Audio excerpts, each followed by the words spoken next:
Okay, imagine this scenario for a moment. You're battling cancer and getting chemotherapy less than 2 miles from your home. Then you find out you'll have to drive about an hour-and-a-half round trip to continue getting that same care. That's what a bunch of cancer patients, including Tom Wellborn, he's in Plymouth, are dealing with now.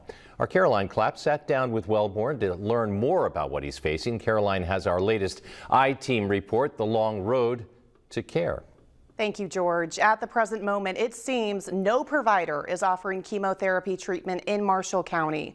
72-year-old Tom Wellborn says he's frustrated by this, to say the least. This has been a big change for him, but he will not stop fighting.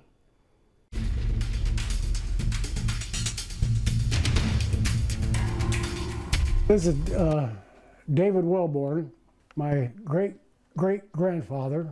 Tom Wellborn is a Marshall County native whose family has deep roots in Marshall County. He says his great-great-grandfather was one of the first settlers to come to the county in the 1800s. All right, this is my grandfather there, and this here is that lady that's on the wall there. Marshall County has been Wellborn's home for nearly the entirety of his life. And now at the age of 72, Wellborn says he's not going anywhere. Next time I move is when they take me out here on a stretcher to a funeral home. But Wellborn says he has a lot more life he plans on living as he battles a type of cancer called myelodysplastic syndrome, also known as MDS. MDS is where my bone marrow isn't producing healthy platelets.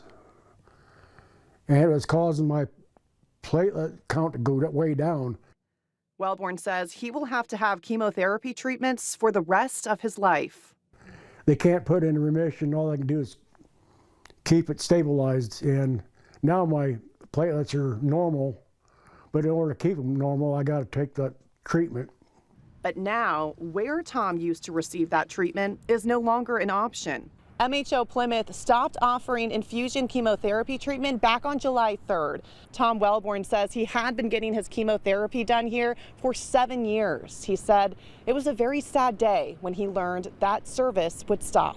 What was your reaction when you were told? Let's go back to the day. Do you remember? What I think you cannot put on the TV. You can tell us the PG version. I was very upset.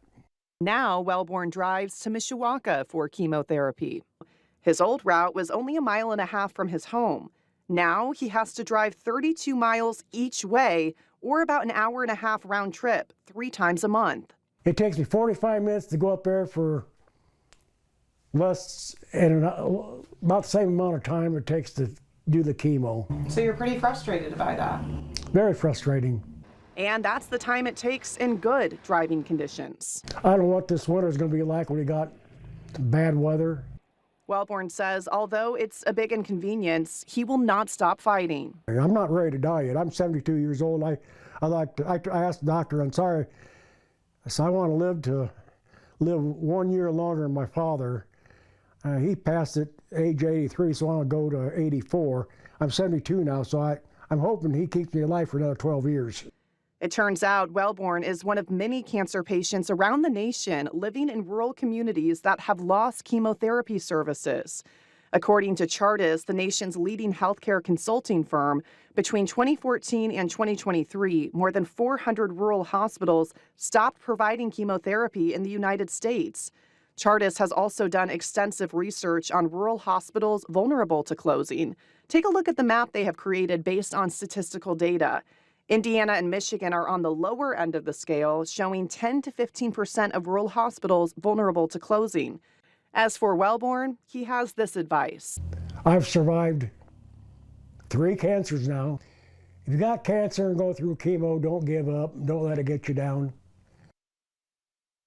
Now, to be clear, MHO Plymouth leases the building from St. Joseph Health. I reached out to MHO Plymouth to ask why they decided to stop those chemotherapy infusions. I just heard back today. A representative told me they have no comment at this time. Of course, we will keep you updated on if anything changes regarding that service in Marshall County.